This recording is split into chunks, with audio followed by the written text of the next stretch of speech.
새벽빛 묵상 요한복음 13장 18절에서 30절. 예수님께서는 가룟 유다의 배신을 아시면서도 그의 발도 씻기시고 또 식탁에서 오늘 떡을 나누십니다. 예수님은 사랑이시지만 그렇다고 속지는 않으십니다. 다만 상처받으실 것을 아시면서도 끝까지 사랑하셨습니다. 예수님이 이런 일을 미리 말씀하시는 것은 그때가 되어서 그 십자가의 혹독한 시련 속에서도 제자들이 예수님을 믿도록 하기 위함이라고 하십니다. 결국 믿음은 내 감정이나 상황이 아니라 배신과 어둠 속에서도 흔들리지 않고 예수님을 붙드는 것이죠. 20절에서는 내가 보내는 자를 영접하는 자는 나를 영접하는 것이라고 하십니다. 곧 예수님을 배신하고 흩어질 제자들인데 그것까지 내다보시면서 그들을 다시 사명의 자리로 돌려놓으십니다. 사탄의 방해와 인간의 실패가 있어도 하나님의 일은 멈추지 않고 누군가가 발꿈치를 들었다고 해서 복음의 발걸음이 끊어지지는 않습니다. 예수님께서 이 말씀을 하시고는 너무나 심령이 괴로워하시면서 너희 중 하나가 나를 배반할 것이다 라고 말씀하십니다. 예수님은 감정이 없는 분이 아니십니다. 배신을 미리 아신다고 해서 아픔이 덜한 것도 아니죠.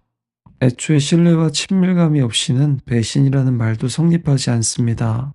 가장 가까이 했던 사람의 배신이야말로 가장 가슴 아픕니다. 히브리서에서 말씀하듯 예수님은 우리의 연약함을 동정하지 못하시는 분이 아니십니다. 그 배신의 고통을 실제로 겪으셨습니다. 예수님이 말씀하시자 제자들은 서로 눈치를 봅니다. 누구를 두고 하시는 말씀인지 생각하죠. 베드로가 예수님 옆에 있는 사랑하시는 제자에게 손짓을 해서 물으라고 합니다. 누구입니까? 내가 떡 한 조각을 적셔서 주는 사람이 그 사람이다. 그리고 그 조각을 유다에게 주십니다. 우리는 폭로를 기대하는데 예수님은 조용히 떡을 주십니다. 고발보다는 마치 마지막 기회를 주시는 것처럼 보입니다. 유다가 빵을 받자 사탄이 그에게 들어갔습니다.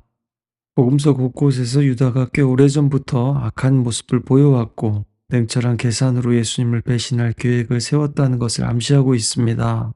악은 단번에 완성되지 않습니다.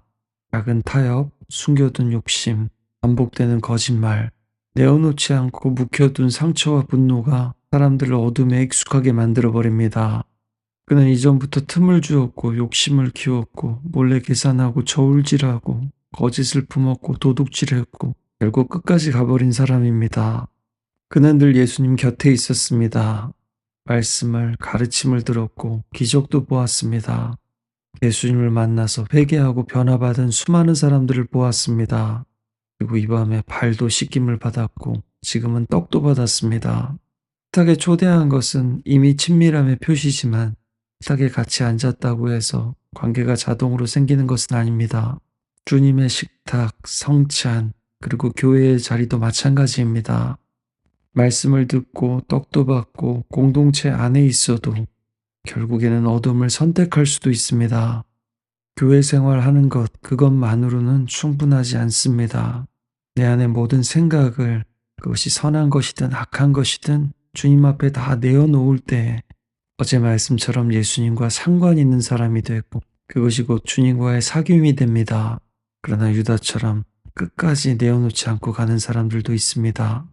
교회 안에 있고 예배드리고 있고 말씀 듣고 있고 성찬을 받고 있고 성경 공부를 하고 기도를 하고 찬양을 불러도 그때조차 우리 마음은 다른 데 가 있을 수도 있습니다. 그리고 사실 가룟 유다만이 아니라 다른 제자들도 마찬가지였습니다.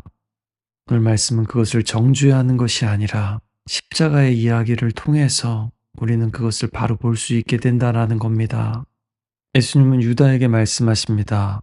네가 하는 일을 속히 하라. 오히려 유다가 악한 일을 빨리 행하도록 부추기는 듯한 모습 혹은 방치하는 모습처럼 보이기도 합니다. 유다의 뜻을 거스러서 행동하라는 것이 아니라 유다는 사실 이미 뜻을 정했고 네 뜻대로 하라라는 겁니다. 우리도 마찬가지입니다. 하나님이 항상 우리가 잘못된 선택을 하면 막아주실 거라고 생각하는 경우들이 있습니다. 또 왜 막아주시지 않았습니까? 라고 원망하기도 하죠. 하지만 지금 예수님은 유다가 가장 유다답게 행동하도록 하시는 겁니다. 여러분, 우리는 하나님 손에 맡깁니다 라고 많이 말합니다. 지금 우리 예수님은 자신의 운명을 하나님 손에 맡겼습니다. 그런데 그것은 곧 배신자 가룟 유다의 처분에 자신을 맡기는 것이기도 했습니다. 이후로도 자신의 명예를 유대인들의 가짜 뉴스와 거짓 기수에 맡기셨고, 자신의 몸을 로마 제국의 고문과 폭행에 맡기셨고, 자신을 악한 사람들의 손에, 성난 사람들의 손에 맡기는 것이 곧 자신의 영혼을 아버지 손에 맡기는 길이었습니다. 그것이 곧 십자가의 길이었습니다. 그러나 제자들은 그 뜻을 아직 헤아리지 못합니다. 유다가 돈기를 맡았으니 뭐를 사오라고 하시나, 아니면 가난한 자들에게 주라고 하시나 이렇게 생각했습니다. 유다는 빵 조각을 받고 나갔는데 그때는 곧 밤이었습니다. 요한복음에서 밤은 어둠의 시간을 의미합니다. 그는 예수님과의 교제의 식탁을 떠났습니다. 빛이신 예수님을 떠났습니다. 공동체를 떠나 사랑의 자리에서 떠나 물러났습니다. 조금씩 마음 문을 닫고 계속 진실을 회피하고 조금씩 계산이 커지다가 어느 순간 어둠 속에 처하게 됩니다. 유다에게만 이런 유혹이 있었던 것이 아닙니다. 하지만 모든 사람은 자신이 사랑하는 것을 죽인다. 모두가 이 사실을 기억하라. 어떤 이는 쓰라린 눈빛으로, 어떤 이는 아첨하는 말로, 겁쟁이는 키스로, 용감한 자는 칼로. 오스카 와일드가 이렇게 썼듯이 우리도 예외가 아닙니다. 우리도 빛보다 어두움을 좋아할 때가 있습니다. 가장 믿고 사랑했던 사람의 배신, 수많은 약속과 기대를 준 사람의 배신, 아름다운 미래를 꿈꾸게 했던, 영원히 함께할 것만 같았던 친구의 배신, 우리가 배신당하기 전에 우리가 먼저 한 배신이기도 합니다. 우린 하나님을 배신했고 아버지와 어머니를, 남편과 아내를, 자녀들과 친구와 동료를 배신했습니다. 그러나 예수님은 사람들의 배신 가운데서도, 아니 배신을 통해서 구원을 이루셨고 또 이루십니다. 우리의 배신 속에서도 진정한 의리가 무엇인지를 보여주시고 끝까지 의리를 지키심으로 구원하셨습니다. 우리는 십자가 앞에서 나와 너의 배신을 보아야 합니다. 그리고 나서 우리는 십자가 앞에서 예수님의 미쁘심과 의리를 봅니다. 내가 지키지 못한 약속들, 그리고 하나님이 친히 성취하신 약속들을 기억합니다. 예수님이 온몸 바쳐서 지키신 그 약속을, 대신에 쓴 잔을 받으시고 약속의 단잔을 주셨습니다. 디모데후서 2장 13절에는 우리는 미쁨이 없을지라도 주는 항상 미쁘시니 자기를 부인하실 수 없으시리라, 이렇게 약속하셨습니다. 우리의 배신이 예수님을 죽였고 하나님의 미쁘심이 우리의 구원이 되었습니다. 오늘도 우리가 하나님 앞에서, 사람들 앞에서 깨뜨린 약속들을 기억하며 회개했으면 좋겠습니다. 또 누군가의 배신 때문에 마음이 무너진 이들에게 식탁에서 배신당하신 주님의 위로를 허락해 주시고, 또 내가 주님의 식탁을 박차고 어둠 속에 나가는 사람이 아니라 빛 대신 주님 안에 머무는 사람이 되게 하소서. 함께 기도하시겠습니다.